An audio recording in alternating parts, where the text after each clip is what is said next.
ನಮಸ್ಕಾರ ಬಂಧುಗಳೇ, ಮಾಮಾಸ್ ಕೈ ರುಚಿಗೆ ಸ್ವಾಗತ ಸುಸ್ವಾಗತ. ಇವತ್ತು ನಾವು ನಮ್ಮ ಮಾಮಾಸ್ ಕೈ ರುಚಿಯಲ್ಲಿ ಒಂದು ವಿಶೇಷವಾದಂತಹ ಸ್ನಾಕ್ಸ್ ಐಟಮ್ನ ಮಾಡೋಣ ಅಂತ ಮಾತಾಡ್ಕೊಂಡ್ವಿ. ಅದರಿಂದಾಗಿ ಅದು ಏನಪ್ಪಾ ಅಂತಂದ್ರೆ ಹಲಸಿನಕಾಯಿ ಕಬಾಬ್. ಸೊ ಎಲ್ಲರೂ ಕಬಾಬ್ ಅಂದ ತಕ್ಷಣನೇ ಯೋಚನೆ ಏನ್ ಮಾಡ್ತಾರೆ ಅಂದ್ರೆ ಇದೇನೋ ಬೇರೆ ಅಥವಾ ನಾವು ವೆಜಿಟೇರಿಯನ್ಸ್ ತಿಂದೇ ಇರೋ ಥರದ್ದು ಅಂತೆಲ್ಲ. ಸೊ ಆದ್ರೆ ಅದಕ್ಕೆ ಉಪಯೋಗಿಸುವಂತಹ ಒಂದು ಸಾಮಗ್ರಿಗಳನ್ನ ಉಪಯೋಗಿಸ್ಕೊಂಡು ನಾವು ತರಕಾರಿಯಿಂದನೇ ಮಾಡ್ಬೋದು. ಸೊ ಅದಕ್ಕೆ ನಾವು ಇವತ್ತೊಂದು ಹಲಸಿನಕಾಯಿ ಕಬಾಬ್ನ ಮಾಡಿ ನಿಮ್ಗೆ ನಮ್ಮ ಬಂಧುಗಳಿಗೂ ತೋರ್ಸೋಣ ಅಂತ, ಹಾಗೆ ಅದನ್ನ ನಾವು ಟೇಸ್ಟ್ ಮಾಡೋಣ ಹೇಗಿರತ್ತೆ ಅಂತ ತಿಳ್ಕೊಳ್ಳೋಣ ಅನ್ನೋ ಒಂದು ಕ್ಯೂರಿಯಾಸಿಟಿನಲ್ಲಿ ನಾವು ಶುರು ಮಾಡಿದೀವಿ. ಸೊ ಮೊದಲನೇದಾಗಿ ಹೇಗೆ ಶುರು ಮಾಡ್ತೀವಿ, ಏನೇನು ಐಟಮ್ಸ್ನ ತಗೋತೀವಿ ಅದನ್ನೆಲ್ಲ ನಿಮ್ಗೆ ತೋರ್ಸೋಂತ ಒಂದು ಸಣ್ಣ ಪ್ರಯತ್ನ ನಮ್ದು. ಹಲಸಿನಕಾಯಿ ಕಬಾಬ್ಗೆ ಬೇಕಾಗಿರುವಂತಹ ಸಾಮಗ್ರಿಗಳು: ಹಲಸಿನಕಾಯಿ, ಧನಿಯಾ ಪುಡಿ, ಉಪ್ಪು, ಗರಂ ಮಸಾಲ, ಶುಂಠಿ ಬೆಳ್ಳುಳ್ಳಿ ಪೇಸ್ಟು, ಅಚ್ಚ ಖಾರದ ಪುಡಿ, ಕಾರ್ನ್ಫ್ಲೋರ್, ಮೊಸರು ಹಾಗೂ ಅರಿಶಿನ ಪುಡಿ, ಕರಿಯಲು ಎಣ್ಣೆ. ಶುರು ಮಾಡೋಣ.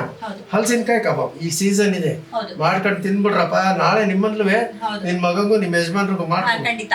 ಸೊ ಇಲ್ಲಿ ಹಲಸಿನಕಾಯಿನ ಈ ರೀತಿಯಾಗಿ ಕಟ್ ಮಾಡ್ಕೊಂಡು ಇದಕ್ಕೆ ಒಂದ್ ಸ್ವಲ್ಪ ಉಪ್ಪು ಹಾಕೊಂಡು ಹಾಫ್ ಬಾಯ್ಲ್ಡ್ ಅಂತ ಅಂದ್ರೆ ಸ್ವಲ್ಪ ಜಾಸ್ತಿ ಅದನ್ನ ಬೇಯಿಸ್ಕೊಂಡಿದೀವಿ. ಯಾಕಂದ್ರೆ ಇದು ಬೇಯಿಸ್ಕೊಳ್ಳದೆ ಇದ್ರೆ ನಾವ್ ಏನೇನ್ ಪದಾರ್ಥಗಳನ್ನ ಹಾಕಿ ಇವಾಗ ಮಿಕ್ಸ್ ಮಾಡ್ತೀವಲ್ವಾ, ಅದು ಇಟ್ಕೊಳಲ್ಲ. ನಾವು ಏನ್ ಇವಾಗ ಮುಂದೆ ತೋರಿಸ್ತೀವಿ, ಒಂದು ಇದು ಗಟ್ಟಿ ಪದಾರ್ಥ, ಇಲ್ಲಿ ಬೇಯಲ್ಲ ಎಣ್ಣೆನಲ್ಲಿ. ಹಾಗಾಗಿ ಮುಕ್ಕಾಲಕ್ಕಿಂತ ಕಮ್ಮಿ ನಾವು ಬೇಯಿಸ್ಕೊಂಡಿದೀವಿ. ಅದನ್ನ ತಗೊಂಡು ಒಂದ್ ಬೌಲ್ಗೆ ಹಾಕೊಳ್ಳೋಣ. ಇದಕ್ಕೆ ಚಿಲ್ಲಿ ಪೌಡ್ರು, ಇದಕ್ಕೆ ಒಂದ್ 2 ಸ್ಪೂನ್ ಅಷ್ಟು ಚಿಲ್ಲಿ ಪೌಡರ್ ಹಾಕ್ತಾರೆ. 2 ಸ್ಪೂನ್ ಸಾಲಲ್ಲ, ಇದು ಬ್ಯಾಡಗಿ ಗುಂಟೂರು ಎರಡು ಮಿಕ್ಸ್ ಮಾಡೋದ್ರಿಂದ ಇದು ನಾವೇ ಪುಡಿ ಮಾಡೋದು. ಈ ತರಿ ನೋಡೋದು ಗೊತ್ತಾಗುತ್ತಲ್ಲ. Chilli powder, readymade chilli powder. ಈಗ ಎಷ್ಟಾಗ್ತದೆ? 2 ಸ್ಪೂನ್ ಹಾಕ್ದೆ. ಇನ್ನೊಂದು ಸ್ಪೂನ್. ಚೂರು ಖಾರ ಇರ್ಬೇಕು ಇವೆಲ್ಲ. ಓಕೆ. ನೆಕ್ಸ್ಟ್ ಅರಿಶಿನ ಸ್ವಲ್ಪ, ಶುಂಠಿ ಬೆಳ್ಳುಳ್ಳಿ ಪೇಸ್ಟು 1 ಸ್ಪೂನ್ ತಗೊಳ್ತಾ ಇದ್ದೀನಿ. ಇನ್ನೊಂದು ಚೂರು ಓಕೆ. ಇಲ್ಲಿ ಧನಿಯಾ ಪುಡಿ, ಇದನ್ನ ಒಂದ್ 2 ಸ್ಪೂನ್ ಅಷ್ಟು ತಗೋತಾ ಇದ್ದೀನಿ. ಗರಂ ಮಸಾಲ, ಇದನ್ನ ಕೂಡ ಒಂದ್ 2 ಸ್ಪೂನ್ ಅಷ್ಟು ತಗೊಳ್ತಾ ಇದ್ದೀನಿ. ಸಾಕು. ನಾವು ಕಬಾಬ್ಗೆ, ಈ ಹಲಸಿನ ಕಬಾಬ್ಗೆ ನಾವು ಬೇಯಿಸುವಾಗ ಒಂದ್ ಸ್ವಲ್ಪ ಉಪ್ಪು ಕಮ್ಮಿ ಹಾಕಿದೀನಿ. ಈಗ ಒಂದ್ ಸ್ವಲ್ಪ ಉಪ್ಪು ಹಾಕಪ್ಪ, ಉಪ್ಪು ಹಿಡಿಯಕ್ಕೆ. ವಾಸ್ತವವಾಗಿ ಈ ಕಬಾಬನ್ನ ನನ್ನ ಮಗ ವಿನಯ್ ತೋರಿಸ್ಬೇಕಾಯ್ತು. ಕಾರಣಾಂತರಗಳಿಂದ ಅವನಿಗೆ ತುರ್ತು ಯಾವುದೋ ಕೆಲಸ ಬಂದಿದ್ರಿಂದ ಅವನು ತೋರಿಸಿದ್ರೆ ಕಥೆನೇ ಬೇರೆ, ಅವನು ವ್ಯೂಯರ್ಸೇ ಬೇರೆ, ಅವನು ತೋರಿಸೋ ರೀತಿನೇ ಬೇರೆ. ಯಾಕೆಂದ್ರೆ ನವೀನ ಕಾಲದ ಹುಡುಗ ಅವನು. ಹಾಗಾಗಿ ಅವನ ಬದಲಿಗೆ ನಾನು ತೋರಿಸ್ತಾ ಇದ್ದೀನಿ.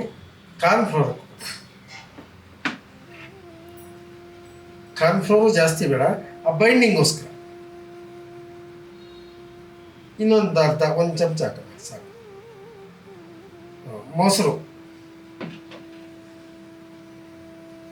ಮೊಸರು ಬೈಂಡಿಂಗ್ ಏನೇ ಸಾಕು. ಜಾಸ್ತಿ ಹಾಕ್ಬಿಟ್ರೆ ಇಲ್ಲಿ ಅದು ಬಿಡಿ ಆಗಿ ಬರಲ್ಲ.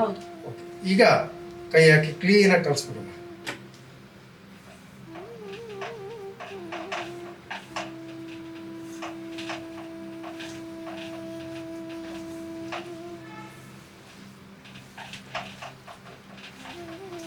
ಮತ್ತೆ ಇಲ್ಲೂ ಕೂಡ ನಾವು chilli powder, readymade chilli powder use ಮಾಡದೇ ಇರೋದ್ರಿಂದ, ನಾವು ಆರ್ಗ್ಯಾನಿಕ್ ಚಿಲ್ಲಿ ಪೌಡರ್ ಯೂಸ್ ಮಾಡೋದ್ರಿಂದ, ನಾವೇ ಮಾಡೋ ಚಿಲ್ಲಿ ಪೌಡರ್ ಯೂಸ್ ಮಾಡೋದ್ರಿಂದ ಬಣ್ಣದ ಪ್ರಮಾಣ ಕಮ್ಮಿ. ನಿಮ್ಗೆ ಡಲ್ ಆಗಿ ಕಾಣಿಸುತ್ತೆ. ಹಾಗಂತ ಆರೋಗ್ಯ ದೃಷ್ಟಿಯಿಂದ ತುಂಬಾ ಒಳ್ಳೆ. ಈಗ ಕಲಸಾಗಿದೆ. ಇದನ್ನ ಒಂದು ಅರ್ಧ ಗಂಟೆಯಿಂದ 3/4 ಗಂಟೆ ತನಕ ಫ್ರೀಜರ್ ಅಲ್ಲಿ ಬೇಕಾದ್ರೆ ಇಡ್ಬೋದು. ಫ್ರಿಡ್ಜಲ್ಲಿ ಇಡ್ಬೋದು, ಇಲ್ಲ ಹಾಗೆ ಹೊರಗಡೆನೂ. ಇದು ಒಂದು ಅರ್ಧ ಗಂಟೆ ಫ್ರಿಡ್ಜಲ್ಲಿ ಇಟ್ಬಿಟ್ಟು ಸರಿ ಆಯ್ತು. ಆಮೇಲೆ ಶುರು ಮಾಡಿ. ಈಗ ಸ್ಟವ್ ಆನ್ ಮಾಡ್ಕೊಳ್ಳೋಣ. ಇದಕ್ಕೆ ಒಂದು ಚೂರು ಎಣ್ಣೆ, ಜಾಸ್ತಿ ಬೇಡ. ಇದು ಮ್ಯಾರಿನೇಟ್ ಆಗಿ ತಂದಿರೋದು. ಹೌದು, ಸ್ವಲ್ಪ. ಅದು ಏನಕ್ಕೆ ಅಂದರೆ ಬಿಡಿ ಬಿಡಿಯಾಗಿ ಬರಲಿ ಅನ್ನೋ ದೃಷ್ಟಿಯಿಂದ ಒಂದು 1/4 ಸೌಟಷ್ಟು ಎಣ್ಣೆ. ಇದು ಕಲ್ಸ್ಕೊಂಡು ಈಗ ಅರ್ಧ ಗಂಟೆ ಮ್ಯಾರಿನೇಟ್ ಆಗಿದೆ, ಫ್ರಿಡ್ಜಲ್ಲಿ ಇಟ್ಟು ತಂದಿದ್ದೀವಿ.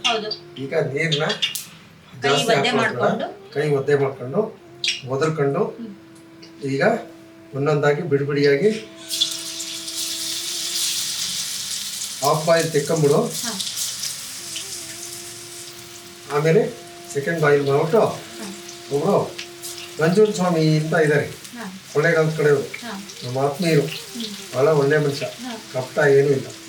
ಅವ್ರಿಗೆ ಇವತ್ತು ಇದು ರುಚಿ ಕೊಟ್ಬಿಟ್ಟು ಹೆಂಗಿದೆ ಹೇಳ್ರಿ ಅಂತ ಹೇಳ್ಬಿಟ್ಟು ಅವ್ರು ಏನಾದ್ರು ಚೆನ್ನಾಗಿಲ್ಲ ಅಂದರೆ ಹೊಡೆದು ಬಿಡ್ತೀನಿ ಅವ್ರಿಗೆ. ಇವತ್ತು ಚೆನ್ನಾಗಿದ್ರು ಚೆನ್ನಾಗಿದೆ ಹೋದ್ರು ಚೆನ್ನಾಗಿದೆ ಅನ್ಬೇಕು, ಇಲ್ಲಾಂದ್ರೆ ಅವ್ರ ಗೇಟು ನೋಡೋಣ. ಖಂಡಿತ. ಹಲಸಿನಕಾಯಿ ಕಬಾಬ್ ಹೌದು, ಅದು ಆಗ್ತಿದೆ ಎಣ್ಣೆಲಿ ಒಂದೊಂದಾಗಿ ಬಿಡ್ತಾ ಇದ್ರು ಕೂಡ ಅದು ಯಾವ್ದು ಸೀದ್ ಹೋಗೋ ತರ ಏನೂ ಆಗ್ತಾ ಇಲ್ಲ.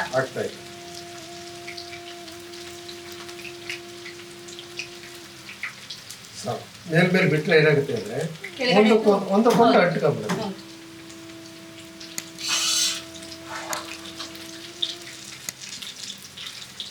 ಒಂದು ನಿಮಿಷ ಮುಟ್ಟಕ್ಕೆ ಹೋಗೋದು. ಯಾವುದೇ ಎಣ್ಣೆ ತಿಂಡಿ ಹಾಕಿದ ತಕ್ಷಣ ನಾವು ಮುಟ್ಟಿದ್ರೆ ಏನಾಗುತ್ತೆ ಅಂದ್ರೆ ಒಂದಕ್ಕೊಂದು ಜಾಯಿಂಟ್ ಅದಕ್ಕಿರೋ ಕೋಟಿಂಗ್ ಎಲ್ಲ ಹೊಟ್ಟೋಗೋ ಚಾನ್ಸಸ್ ಇರುತ್ತೆ.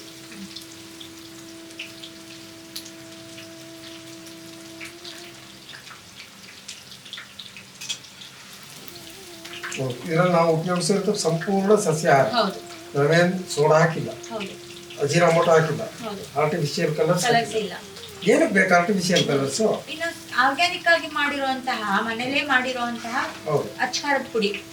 ಅದು ತರಕಾರಿಯಾಗೂ ಇತ್ತು. ತರಕಾರಿ ನೋಡಿದ್ರೆ ಗೊತ್ತಾಗುತ್ತೆ, ವೀಕ್ಷಕರಿಗೆ ಗೊತ್ತಾಗುತ್ತೆ.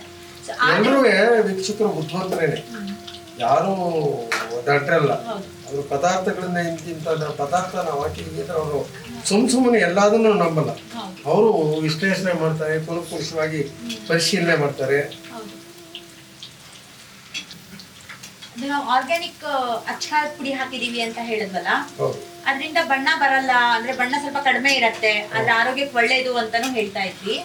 ಸೊ ಆ ರೀತಿ ನೋಡಿದಾಗ ಇವಾಗ ಇಲ್ಲಿ ಫ್ರೈ ಮಾಡ್ತಾ ಇರೋವಾಗ ನೋಡಿದ್ರೆ ಅದಕ್ಕೆ ಬಣ್ಣನೂ ಬಂದಿದೆ. ತೀರಾ ಕೆಂಪು ಬಣ್ಣ ಇದೆ. ಹೌದು, ತೀರಾ ಮುಖಕ್ಕೆ ಹೊಡೆಯುವಷ್ಟು ರಾಡಿ ಬಣ್ಣ ಇದೆ. ಹೌದು, ಅಂದ್ರೆ ಫುಡ್ ಕಲರ್ಸ್ ಏನು ಯೂಸ್ ಮಾಡಿಲ್ಲ, ಆದ್ರೆ ಕೆಂಪಗಿದೆ. ಅದು ಎಷ್ಟು ಕೆಂಪಗೆ ಬರ್ಬೇಕು ಅಷ್ಟು ಕೆಂಪಗಿದೆ ಅನ್ನೋ ತರ ಬಂದಿದೆ.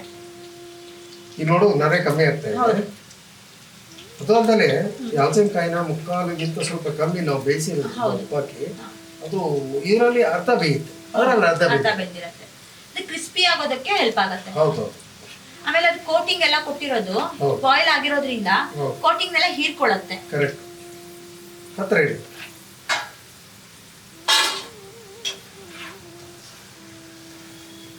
ಸೌಂಡ್ ಅಲ್ಲೇ ಗೊತ್ತಾಗುತ್ತೆ. ಹೌದು.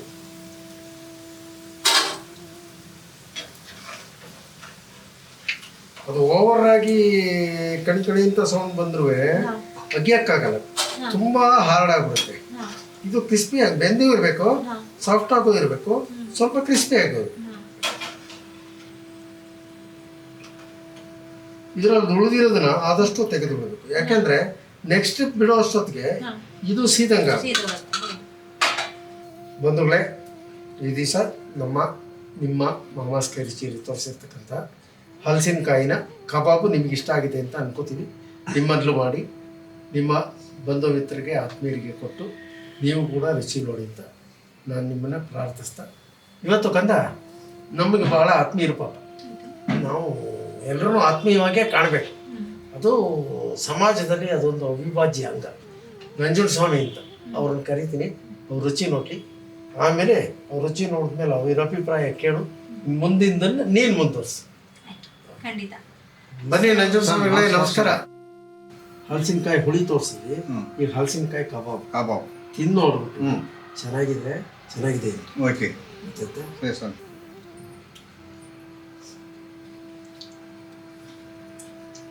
ಕೈಲಾಸ ಸ್ವಾಮಿ, ಎಣ್ಣೆ ಕೈಲಾಸ ಸ್ವಾಮಿ, ಎಣ್ಣೆ ಕೈಲಾಸ. ಸೂಪರ್ ಸ್ವಾಮಿ, ಸೂಪರ್. ಥ್ಯಾಂಕ್ ಯು ನಮಸ್ಕಾರ ಕಣಮ್ಮ. ಅದು ಬರ್ತೀವಿ. ಇದು ತಗೊಳ್ಳಿ. ಇವರು ನಮಸ್ಕಾರ ಕಣಮ್ಮ. ಇವರು ಬಹಳ ಮುಗ್ಧ ಜೀವಿ ಇವರು. ನನಗೆ ಈ ಮುಗ್ಧ ಜೀವಿಗಳನ್ನ ಕಂಡ್ರೆ ಯಾವುದೇ ಕಪಟ ಇದು ಏನೂ ಇರಲ್ಲ. ಮುಗ್ಧ ಜೀವಿಗಳನ್ನ ಕಂಡ್ರೆ ನನಗೆ ಬಹಳ ಇಷ್ಟ. ಈ ನಾಟಕ ಆರ್ಟಿಫಿಷಿಯಲ್ ಅಂತವ್ರು ಇರ್ತಾರಲ್ಲ ಅಂಥವ್ರನ್ನ ಕಂಡ್ರೆ ನಂಗೆ ಆಗಲ್ಲ. ಸತ್ಯ. ದೇವ್ರ ಒಳ್ಳೇದು.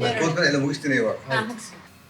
ನೋಡಿದ್ರಲ್ಲ ವೀಕ್ಷಕರೇ, ಇವಾಗ ನಾವು ನಮ್ಮ ಮಾಮಾಸ್ ಕೈ ರುಚಿ ಅಭಿಮಾನಿ ಅಪ್ಪಣ್ಣ ಅವರಿಗೆ ತುಂಬಾ ಆತ್ಮೀಯರು ಆಗಿರುವಂತ ನಂಜುಂಡ ಸ್ವಾಮಿ ಅವ್ರನ್ನ ಕರೆದು ರುಚಿ ಹೇಗಿದೆ ಅಂತ ಕೇಳಿದ್ವಿ. ಅವರು ಇದನ್ನ ತಿನ್ಬಿಟ್ಟು ನೋಡಿ, ಇದನ್ನ ತಿಂತಾ ಇದ್ರೆ 2ನೇ ಕೈಲಾಸ ಅಂತ ಹೇಳಿದ್ರು. ಅದು ಆ ರೀತಿಯ ಒಂದು ನಿಷ್ಕಪಟಿಗಳ ಬಾಯಲ್ಲಿ ಅವ್ರಿಗೆ ಆರ್ಟಿಫಿಷಿಯಲ್ ಅವ್ರಿಗೆ ಏನ್ ಗೊತ್ತಾ, ಮುಗ್ಧರು. ಹಳ್ಳಿ ಜನ ತುಂಬಾ ಮುಗ್ಧರು ಅವ್ರು. ಈ ಕಪಟ ಅವ್ರನ್ನ ಒಬ್ರು ಹೊಗಳಬೇಕು, ಒಬ್ರು ತೆಗಳಬೇಕು, ಅವೆಲ್ಲ ಏನೂ ಇಲ್ಲ. ಏನಿದೆಯೋ ವಸ್ತುಸ್ಥಿತಿ ಅದೇ ಇದ್ರೆ ಬೇಕು ಅಂದ್ರೆ ಹೇಳ್ತಾರೆ. ಫಸ್ಟ್ ಆಫ್ ಆಲ್ ಬರೋದೇ ಇಲ್ಲ ಅವರು. ಏನೋ ನಮ್ಮ ವಿಶ್ವಾಸಕ್ಕೋಸ್ಕರ ಬಂದಿದ್ದಾರೆ. ಅವ್ರಿಗೆ ಏನ್ ಅನ್ಸುತ್ತೋ ಅದ್ರ ಹೇಳಿದ್ದಾರೆ. ಸರಿ, ಈಗ ನೋಡಿದ್ರಲ್ಲ ವೀಕ್ಷಕರೇ, ಹಲಸಿನಕಾಯಿನ ಕಬಾಬ್ ಹೇಗ್ ಮಾಡಿದ್ವಿ, ಅದು ಹೇಗ್ ಬಂತು, ನೋಡಕ್ ಹೇಗಿತ್ತು, ಅದ್ರ ರುಚಿ ಹೇಗಿತ್ತು ಅಂತಾನು ನಮ್ಮ ಅತಿಥಿಗಳು ಬಂದು ಹೇಳಿದ್ರು.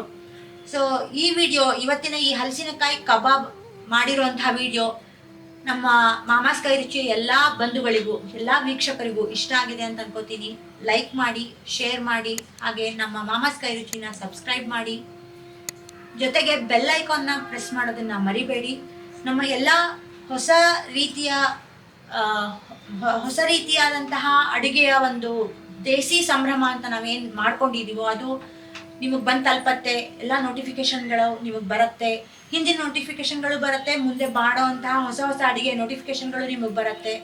ನೀವು ಅದನ್ನು ಮಾಡಿ ಹೇಗಿದೆ ಅಂತ ರುಚಿ ನೋಡಿ ಮನೆ ಜನಕ್ಕೆಲ್ಲ ಕೊಟ್ಟು ಅವರ ರುಚಿ, ಅವರ ಅಭಿಪ್ರಾಯ, ಅವರ ಅನಿಸಿಕೆಗಳನ್ನು ತಿಳ್ಕೊಂಡು ನಮಗೆ ಕಮೆಂಟ್ ಮಾಡಿ. ನಾವು ನಿಮ್ಮ ಕಮೆಂಟ್ಗೋಸ್ಕರ ಕಾಯ್ತಾ ಇರ್ತೀವಿ. ಹಾಗೆ ನಮ್ಮ ಚಾನಲ್ನ ಪ್ರೋತ್ಸಾಹಿಸಿ, ಹಾಗೆ ನಮ್ಮನ್ನು ಬೆಳೆಸಲು ಒಂದು ಅವಕಾಶ ಮಾಡಿಕೊಡಿ. ಈ ಪದ ದೇಸಿ ಸಂಭ್ರಮದ ಅಡುಗೆ ಅಂತ ಇದೆಯಲ್ಲ, ಅದೇ ಅದ್ಭುತವಾಗಿದೆ. ಅದರಲ್ಲೇ ಆ ದೇಸಿ ಸಂಭ್ರಮ ಗೊತ್ತಾಗತ್ತೆ. ಆಯ್ತು, ಈಗ ನಮ್ಮ ಮಾಮಾಸ್ ಕೈ ರುಚಿಯ ಇವತ್ತಿನ ವಿಡಿಯೋವನ್ನ ನಾವು ಮುಕ್ತಾಯ ಮಾಡ್ತಾ ಇದ್ದೀವಿ. ದಯಮಾಡಿ ಮುಂದಿನ ವಿಡಿಯೋದಲ್ಲಿ ಮತ್ತೆ ಸಂಸೋಣ. ನಮಸ್ಕಾರ. ನಮಸ್ಕಾರ ಬಂಧುಗಳೇ.